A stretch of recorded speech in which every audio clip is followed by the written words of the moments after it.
This KFAN podcast is sponsored by Builders and Remodelers, exclusive Twin Cities provider of Elements Windows. Get the highest quality windows at unmatchable value. Visit buildersandremodelers.com for more details.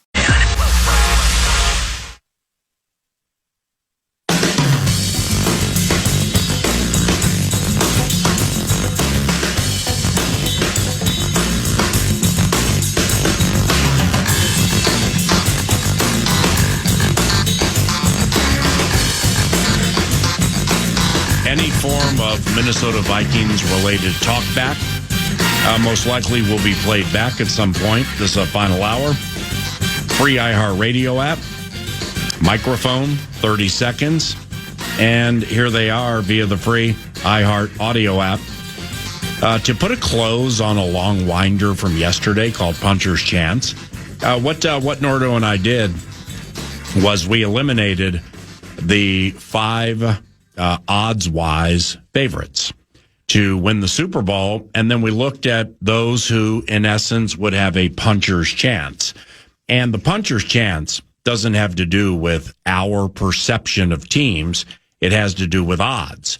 So eliminate the three big dogs from the AFC, Buffalo Bills, the Baltimore Ravens, and the Kansas City Chiefs. Then from the NFC, the defending champions and the Detroit Lions. Those are the five favorites. Lions 11-1, the biggest odds of the aforementioned mentioned quintet. So eliminate them, and moving to the 49ers at 19-1. From a spotting up standpoint, that's what we call a puncher's chance, where if the right punch lands, they can get to the Super Bowl and maybe do the Santa Clara Strut. They can get to the Super Bowl and maybe do the gritty south of a place called San Francisco that they call the city. And, we had some longer form conversation about the Los Angeles Rams and a little bit about the Denver Broncos, the Houston Texans, teams in that T2, that second tier behind the favored five. But odds-wise, when you're up there around 19, 20, 22, 30, 40-1, those are puncher's chance odds. Would you rather be T2 as in terms of tier 2 odds to win the Super Bowl, or T2 parking trying to get on the tram to catch a flight to Indy? PA and church. The latter, simply because having roots to knowing whether T1 or T2 are closed. Yeah. I can get there. Oh, that's smart. In proper time. You got the intel. But the former Combine co-host. PA and church. Why? There has to be a spot open on green level 3. Parking the Bugatti in uncovered parking at T2. I just saw 5 people leave. How come I can't get in there? This is supposed to be the greatest trip ever. And I believe you were with us that year, one of the years, we returned from the Indianapolis Scouting Combine with our beloved Paul Charchian, and it snowed while we were gone. And the only thing available at T2 was uncovered. And the Bentley was caked. I didn't look at the weather, and I thought I maybe should have brought some type of broom or snow scraping apparatus, and I didn't. Now I'm going to be here forever getting out of this quagmire. So I miss those days, and that would be the answer. The Vikings at 22-1. The Minnesota Vikings at 22-1 to close the long winder known as Puncher's Chance. Winnersville sounds better in FM. 22-1 to win the Super Bowl. I want to win, man. That's all I care about. Well, as we were calling ourselves yesterday, Batman and Robum would not set up shop next to the accomplished pianist and give you 32-1. No chance. That's for sure. Right. And it's not simply because of the adoration we have for the team, but the team is stacked from a roster standpoint. And the holes that were perceived needed to be filled. Well, it turns out perception was reality with not only the reigning coach of the year, but the personnel department. So you got beef eaters. You got Javon Hargrave and Jonathan Allen. Then you have the drafting of Donovan Jackson, former first-round pick from Alabama, Ryan Kelly, and Will Fries next to him, plus the return of Christian Darrisaw. Add Jordan Mason into it to cut carries with Aaron Jones. Keep him fresh. That's nice. Yeah, we know about Addison, but we also know he'll play in 14 of them. Jefferson's swoon over his hammy has improved enough so that, A, Kevin O'Connell does not have to go Sean McVay on it, McVay being one of his mentors, and be like, yeah, he's out there practicing now, but, quite honestly, it's to say he's going to play week 1 is putting the cart before the horse. Loserville sounds better in FM. That whole thing just surprises me a little bit how Sean handled that, but I don't know if Stafford's playing week 1 or not. It doesn't play into the T2, Tier 2 potential spotties, Nordo and I would suggest for entertainment purposes only. At least it doesn't for me. But part of it was, like, here's the deal. Say the New Orleans Saints are 100-1 to win the Super Bowl. If you want to meet Nordo and I after a radio show before the season in the lobby of our building next to the accomplished pianist, Sir Leonard Dykert, well, Betman and Robum, profits for profit, we set up a table right there and metaphorically accept all of those mythical honeybees you'd like to fire. I would say we are more than happy to accept liability as it pertains to the Saints, the Browns, the Jets, the Giants, the Titans, the Panthers, the Raiders, the Dolphins, the Patriots, the Colts, the Falcons, the Jags, the Steelers, the Seahawks, the Cowboys, the Cardinals, and the Bears. Yeah, and because of printing-related terrorism yesterday, 4 of the teams were cut off from my sheet. That's why I didn't mention the Steelers and a few others. Oh, I thought it was a big tease into your huge Jaguars opinion. No, the Steelers. Oh, yes. What about the Steelers? T.J. Watt, DK Metcalf, Super Bowl winning coach and pedigree. I'm in the camp believing because the Steelers are so much more organizationally squared away than the New York Jets, that A-Raj, to say he's sitting on a big one, you can't think Green Bay HOF days. You just got to think he's going to look more like the guy who finished last year before he and Devontae went rogue on it, like they did in Green Bay in a playoff game against the Niners. Hey, but I think Rodgers is sitting on a pretty good season this year. But it ain't good enough to win the Super Bowl. I mean, I'm just flat stating facts here. Yeah. Well, it's an opinion, but here's the reality. But here's why. Again, this will be the 5th time I've said it the last week and a half. Getting through Josh Allen, Lamar Jackson, and Patrick Mahomes in the AFC, that's ridiculous. I mean, it's so those 3, like if somebody has an idea for a puncher's chance AFC team that can handle that gauntlet and get to the Super Bowl and win it, Talkbacks free iHeart audio app. You can fire away on that for sure. Yeah. But getting through those guys, Buffalo guy, Lamar, and Patty Mahomes, 2, maybe 3 teams probably, absolutely is more daunting than getting through Jalen Hurts, Jared Goff, maybe Brock Purdy over on our side of the equation. Yeah. You can put Stafford in there too if you want, but I mean, it's a little dicey at age 37. So you think you think there are a couple from the AFC who say they're like the Eagles last year.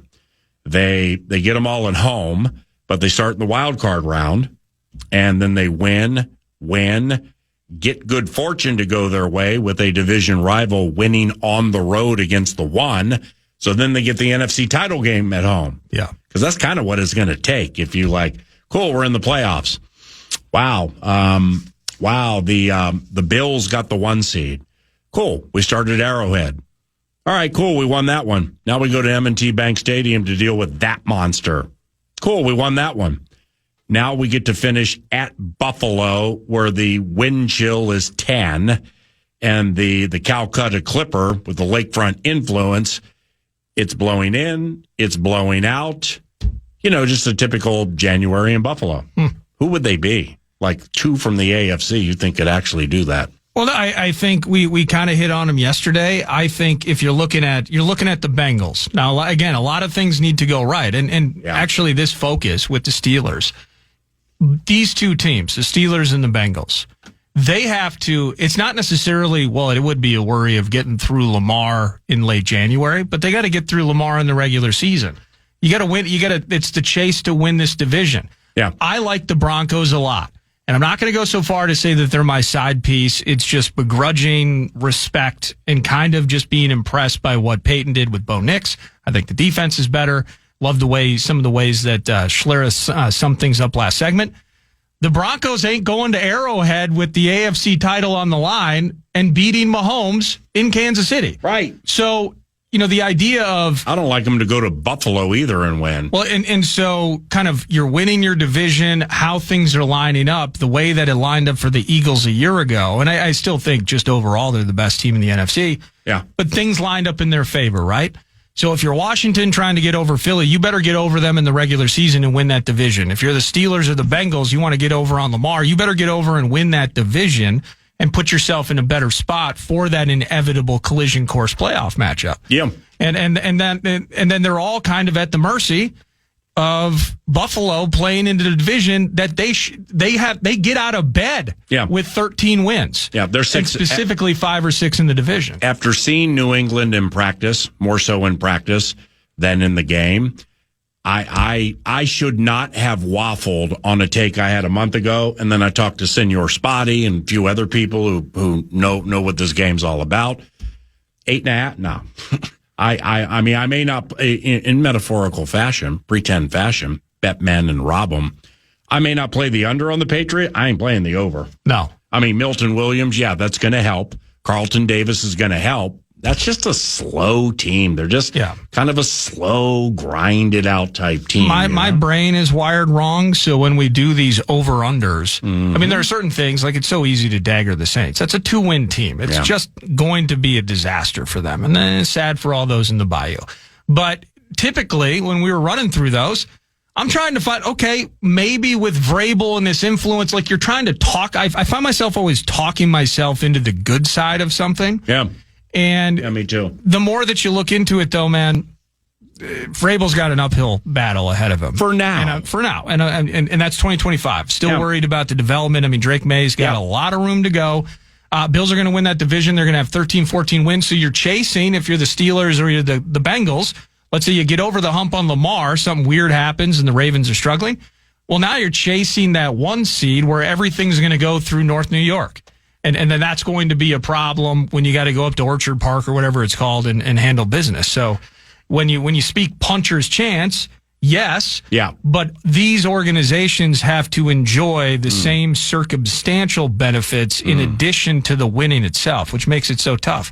Vikings would, of course, be one of those teams looking for quality, looking for the kid QB to show out, but then what kind of circumstances can fall along the way, whether that's the Lions taking a step back. We've talked about that. How about these Niners, man? I mean, you got Kittle, and I don't know when the heck Ayuk's going to be back. We got Pearsall. Can Christian McCaffrey actually play 17 games? That's nutty to think about. So, like, all these circumstances, this back issue with Stafford, if that lingers into the season, the Rams may struggle early before patented McVay takes over and they win a bunch of games to win the season. So the circumstances to go along with being good, it's what gives the Vikings, I believe, a true puncher's chance. You see, these, we're going to get into the Vikes in a second. Yeah. These Patriots just have me brain boggled. No, they really do, because I just don't think what I saw was not requisite of an overplay type team. Well, then you get to the schedule, and I had forgotten about the schedule. All right. At home, at week 1, they're at home against the Las Vegas Raiders. So that's a coin flip. Yeah, it's a coin flip, and Carroll and Geno Smith and Brock Bowers and Ashton Genty. You want to talk about talking yourself into things? There's something that I can't. It's just like Pete Carroll can't have a 4-win team. Agreed. That doesn't make sense to me. Absolutely agree. And so I just look, that team is going to be 4th in the AFC West, I believe. Least best in the West. But I think they're going to be an absolute horse to get over the course of this year. But if the Patriots get that, and they can, let's say 1-0 at Miami, that could be 2-0. Yeah. Steelers at home, that's probably Pittsburgh favored by just a couple of points. So I'm gonna give New England an L. So 2-1. Panthers at home. Ooh. See, at Buffalo, probably an L. At New Orleans. But you would Tennessee. Look at this patch in the middle. If you can, so through the first 6 games, first 5 games, if you can get 3 of them, all right, so you're 3-2. Say you beat the Raiders, you go to Miami and beat them, and now you're on a little 3-game bender, or no, you beat the Steelers, and then you lose to the Panthers and the Bills. You're 3-2. Okay, if you can get 3 of those first 5, at New Orleans, 4, at Tennessee, probably Vrabel, 5. And you're hosting the Browns? 6. Hosting the Falcons, absolutely could be 7. At Tampa, they shouldn't win that one. Jets at home. Well, now you're looking at around a 7 or an 8. Yeah. You're at the Bengals. All right, let's call that an L. Then you got the Giants at home. That absolutely could be a win. They don't get their bye till week 14. Ugh. So say you're sitting on 6 or 7 at that time. Now, let's say 7. So you got to get 2 through the final 4. Buffalo at home, at Ravens, at Jets, Dolphins at home. That they'll get the last one, even if they're playing the 2s and the 3s. Yeah. So then you got to get 1 from Buffalo, at Baltimore, at the Jets. It's a grinder. I just wouldn't play it. I mean, I wouldn't even ponder it. Well, and hard for me. It's too hard because on the other end of it, Pete Carroll could roll in and beat you. You can go down to Miami, and it's before Tua has sustained an injury, and they're as healthy as they'll ever be, and Tyreek's actually engaged. You can get blown out by the Dolphins. Puncher's chance for the Steelers. Well, part of having a puncher's chance is going to New England and winning. And then suddenly you can play that, right? And then Thielen's got 2 scores, and there's a late defensive play, and I'm struggling to remember who the heck is even still on that defense, as Brian Burns and all these people have left. Yeah, they could also be 1-4, and so I would never, I wouldn't touch that. I wouldn't touch that in a year. That's why they're brain boggling. So in closing here, talkbacks. If you would like to join, we have a couple of segments left. The as we finalize the punchers' chances teams. You're welcome to opine via the talkback machine on what you legitimately think the Vikings' chances are of, let's say, get to the Super Bowl. Do you have a puncher's chance team that's a longer shot that you think can get to or win the Super Bowl?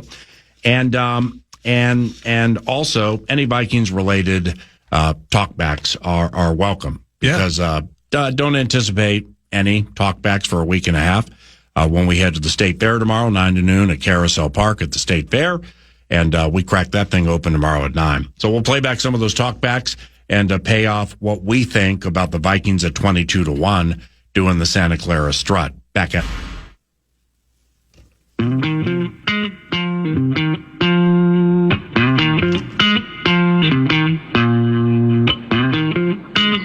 Hey, good morning, PA. Great show as usual.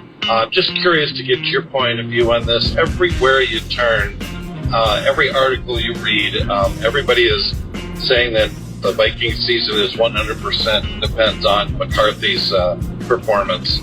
How is he handling that? I mean, how does a person handle it in the first place? But what are you hearing? How is McCarthy handling that pressure right now? Well, I would guess that he's handling it in a different way than what we learn as the public, where with what we hear through press conferences and stuff like that. He's very well prepared. He's not scared.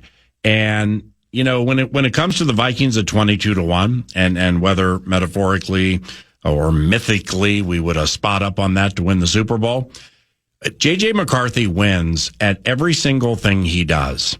And that's been the case since taking down hockey and football titles in middle school, then winning titles in high school, and, of course, with the Michigan Wolverines. So do we suggest a spot-up play on the Minnesota Vikings to win the Super Bowl? That's tough to endorse for me until the ballyhooed group of the last few years wins a single playoff game. And that's why almost no matter the circumstances, and we've talked about it before, but it doesn't bear repeating, but I'd like to emphasize it. It's really almost no matter the circumstances. A playoff win or two absolutely is required around here from me. Yeah. The Lions were more battered than maybe any one seed in the history of the game with that defense, yet found a way to win that Week 18 playoff type game. But 2 weeks later, they got killed and they imploded mostly due to said maladies. The Vikings are a tricky figure at 22-1 to win the whole thing. Super talented group. The quarterback will be more than fine. And the head man is the reigning coach of the year. And quarterback and coach generally are the biggest factors when it comes to getting to and or winning the Super Bowl. So all those factors are supposed to lead to at least a puncher's chance at doing the Santa Clara strut. So they would be like with the few puncher's chance teams that I have that I would suggest for entertainment purposes only. At 22-1, the Vikings would be one. There's value in them, Tar Heels. But all of mine are from the NFC. I don't want anything to do with those three teams and those three guys who you're going to have to beat minimum twice, maybe some of them three times in the postseason. Baltimore, KC, and Buffalo. So I'm all in the NFC, and the LA Rams around 22-1. That's quite compelling to me. The Vikings at 22-1. That would make the chat. And I think it was 28-1, maybe 30. I'm bid on the Tampa Bay Buccaneers, and I can't completely explain why. 25-1. Thank you. When Baker Mayfield went antithetical to the greed of the world and basically was like, yeah, I know, paraphrasing, yeah, I know I could get $8, $10, $12 million more if I really want to push here. But to fortify the village and help my man over here get signed and my man over here get signed and the rookie class and all these guys, yeah, I'll take that. I'll take that deal. That's so different than how a majority of people in the National Football League handle their deals. Baker has the ability to do it because he's made a ton of cash over X amount of years. But it doesn't mean he has to do it. And he did it. And I liked him last year. And think about their division, 5-1. I mean, they should go minimum 5-1-ish, maybe 4-2-ish in that division. So I think that's going to help them. But 25-1's a little light. But yeah, I'd probably, like if I had a mythical honeybee, then most of it, the largest percentage would go on the Rams. The second largest would probably go on the Vikes, and then the smallest percentage would be the Buccaneers. Yeah. What about you? Got anybody? Well, I'm in on the Rams. Just Stafford's back situation. We chronicled that a bit yesterday. That's worrisome to me. I'm actually out on the Commanders at 20-1 at this point. Yeah, me too. There's something about it, and that's not about. I mean, I think Jaden Daniels is a bona fide stud, but there are some other aspects of that felt like lightning in a bottle a year ago. Mm-hmm. I like the Rams, the Vikings. And for me, I'm still on the Broncos. I can't help it. I can't help it. And it's 25-1. Mark Schlereth basically said they have either the best front seven in the NFL or one of the best. And then you got that kid corner. What's his name? Jahdae Barron? Jahdae Barron. Yeah, Jahdae Texas Barron. Cat, yeah. To go with Surtain the second. Well, that's badass right there. They need to figure out how to run the ball. I mean, I hate to, obviously there's so many components, but to simplify it in one way, if they can run the ball the way Peyton wants to, I think they're going to be a very good team. So, but I'm on the Rams, I'm on the purple, and I'm on the Broncos at 25-1. Although similarly to your comment on the Bucs, I'd love to see 35. Yeah. Because they have to do what seems impossible. But they can beat the Eagles. That's the key. Now, I think they could. They didn't beat the champion Eagles last year. I don't even know if they played them. But in the previous two playoff games, and Baker played one, I think, but maybe not. Nevertheless, they beat them both times. They caught the Eagles at decent times, and they had them at Tampa Bay. Yeah, they got them in 2021, and then they got them in 2023. They beat the Eagles. Yep. Yeah, I think the Bucs can match up with the Eagles. And it was a close loss last year too. They lost at home to the Commanders. Who did? The Bucs did. Oh, that's right. Yeah. Yeah. So I mean, their game, man. Their game. They need to stay healthy, though. Wirfs is hurt, and they got some other things, aging receivers and such. But otherwise, the good younger core, I think, to work with. Talkbacks, thank you very much for talking back, and we will do our best to talk with, depending on what's on tap, and there they are. Yeah, let's listen to this one. Hey, good morning, guys. Mitch here from South St. Paul. So my sneaky team to watch for this year would be the Rams, and that's only if they pull off this trade to get Anthony Richardson. With Daniel Jones being the starting quarterback now for the Colts, I feel like Sean McVay can turn Anthony Richardson into something decent. So keep an eye on that. I've seen some rumors swirling, but it's not for certain. I'll hang up and listen. Thanks, guys. Have a great one. Like the Rams take, like the youth on the defensive line, some youth on the offensive line. The head coach is the bomb. And I like their receivers too. And I think Devontae has one good one left in him. Yeah. I don't, I read that and I don't remember where the rumor came from. Well, it's all over the place now since Daniel started. He's open for business. Yeah. Agent thinks that this is them closing the door and quitting on him, so he's got to go. Right. But I'm saying I saw the Rams are interested in Richardson.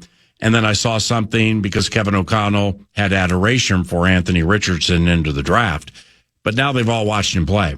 And they all know about the injuries. Yeah. I don't think Anthony Richardson fits an offense that's run by Kevin O'Connell, Sean McVay, or Kyle Shanahan.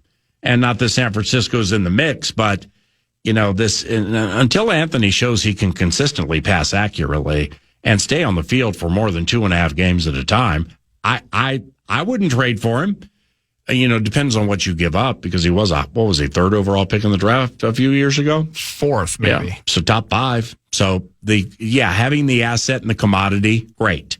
But expecting performance from it post haste, I wouldn't count on that.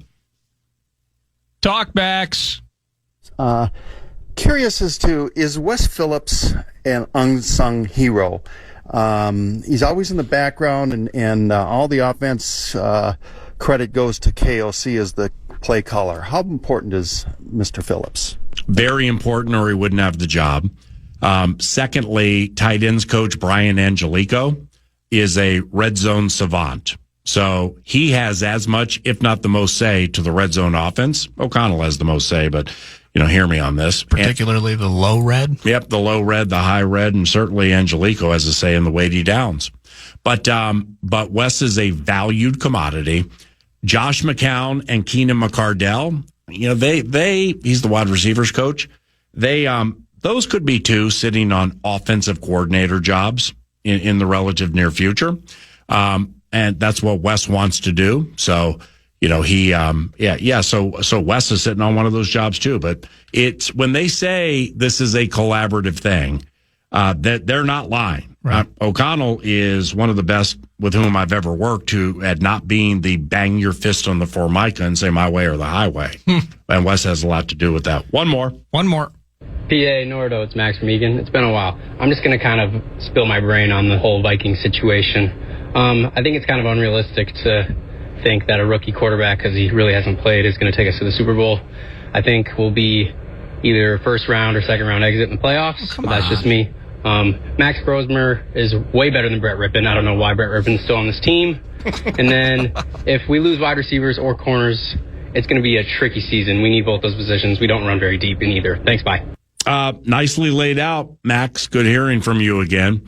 Can't dispute the history of quarterbacks getting to the Super Bowl and or winning, and they're not rookies. So very, very good point there. The secondary depth, right. Since I'm no longer perturbed that Isaiah Rodgers is not returning kicks. I just had to get over it. But, as I was sharing with somebody yesterday when we were talking after practice, is like, okay, well, at one point they thought he was. So now something has changed that opinion.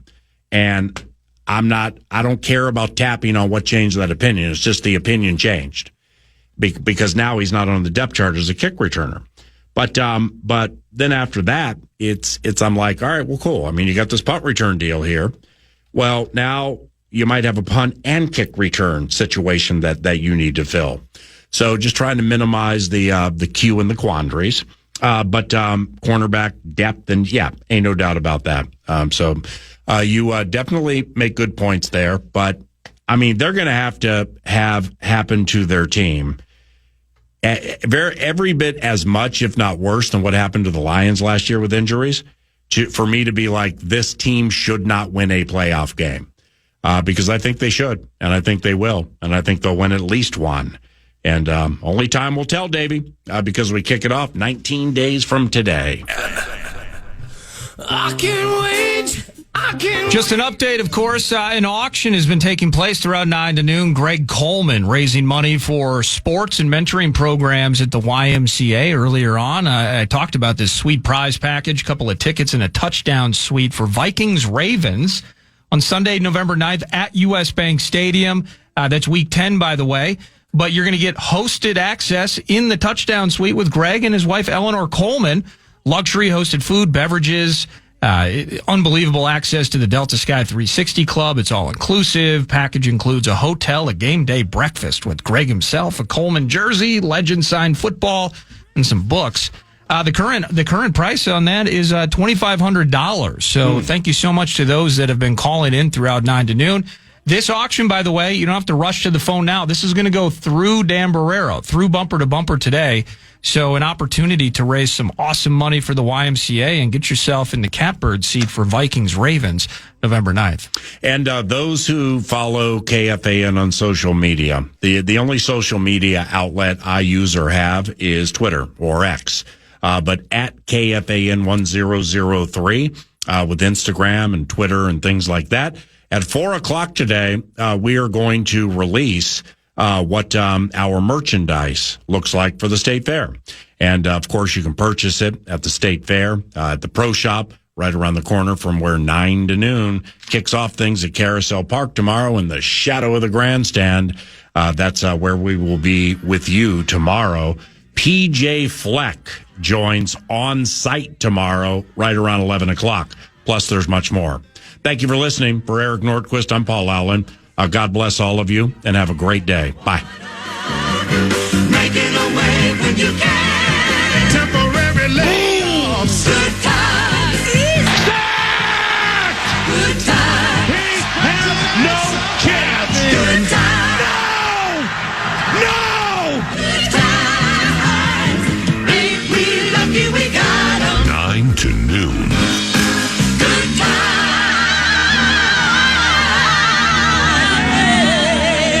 If it's good news or money, leave a message. Podcast today's Paul Allen Show, or listen back to previous show and interviews by going to the iHeartRadio app or KFAN.com. Our partner, Eli Lilly and Company, just announced Duets for Type 2 Diabetes, a campaign celebrating real patient stories of support because managing Type 2 diabetes doesn't have to be a solo act. Share your story at mounjaro.com/duets. Mounjaro tirzepatide is an injectable prescription medicine that is used along with diet and exercise to improve blood sugar, glucose, in adults with type 2 diabetes mellitus. Mounjaro is not for use in children. Don't take Mounjaro if you're allergic to it, or if you or someone in your family had medullary thyroid cancer or multiple endocrine neoplasia syndrome type 2. Stop and call your doctor right away if you have an allergic reaction, a lump or swelling in your neck, severe stomach pain, or vision changes. Serious side effects may include inflamed pancreas and gallbladder problems. Taking Mounjaro with a sulfonylurea or insulin may cause low blood sugar. Tell your doctor if you're nursing, pregnant, plan to be, or taking birth control pills, and before scheduled procedures with anesthesia. Side effects include nausea, diarrhea, and vomiting, which can cause dehydration and may cause kidney problems. Once weekly Mounjaro is available by prescription only in 2.5, 5, 7.5, 10, 12.5, and 15 milligram per 0.5 milliliter injection. Call 1-800-LILY-RX, 800-545-5979, or visit mounjaro.lilly.com for the Mounjaro indication and safety summary with warnings. Talk to your doctor for more information about Mounjaro. Mounjaro and its delivery device base are registered trademarks, owned or licensed by Eli Lilly and Company, its subsidiaries or affiliates. With depression, it feels like every day you're just going through the motions. I wanted something that could help me feel better fast and that also lasts. That's when my doctor told me about Auvelity. In a study, Auvelity started working for some as early as 1 week, with significant improvements seen on average at 6 weeks compared to placebo. Auvelity is helping me to feel more like myself. I'm glad I talked to my doctor about Auvelity. Auvelity is a prescription medicine for adults with major depressive disorder, MDD. Auvelity is not approved for children under 18. Auvelity may increase suicidal thoughts and actions in young adults. Tell your doctor about sudden changes to mood, thoughts, or behavior. Do not take Auvelity if you have a history of seizure, eating disorder, or have abruptly stopped drinking alcohol or taking benzodiazepines, barbiturates, or anti-seizure medicine. Serious allergic reactions can occur. Do not take if you are allergic to dextromethorphan, bupropion, or any of the ingredients in Auvelity. Do not take with MAOIs. High blood pressure, manic episodes, serious eye problems, and dizziness can occur. Report all medicines you take to avoid a life-threatening condition. Do not take Auvelity if you are or may become pregnant. Side effects can include dizziness, headache, diarrhea, feeling sleepy, dry mouth, sexual function problems, and excessive sweating. Ask your healthcare provider if Auvelity is right for you. Visit Auvelity.com. That's AUVELITY.com. Or call 866-496-2976 for more information. The Twisted Tale of Amanda Knox is now streaming on Hulu and Hulu on Disney+. In 2007, Amanda Knox was halfway around the world, studying abroad in Italy. She had no idea that her dream would turn into a nightmare. Inspired by the actual events of her wrongful conviction and 15-year fight for freedom, watch the Hulu original series, The Twisted Tale of Amanda Knox, now streaming on Hulu and Hulu on Disney Plus for bundle subscribers. Terms apply. This is Bo Niang from Las Culturistas. And I'm Matt Rogers, also a host of Las Culturistas. Big news to share. Do you know what the perfect thing to bring to any party is? Bowen, we talked about this. I'm a person, not a thing. Oh, I didn't mean you. I meant Casamigos. Okay, chic. And honestly, the only other correct answer. A Casamigos margarita? That's a sleigh. Casamigos. Anything is a sleigh. Because anything goes with my Casamigos. Anything goes with my Casamigos. Bo, you're a poet. Please drink responsibly. Imported by Casamigos Spirits Company, White Plains, New York. Casamigos Tequila, 40% alcohol by volume.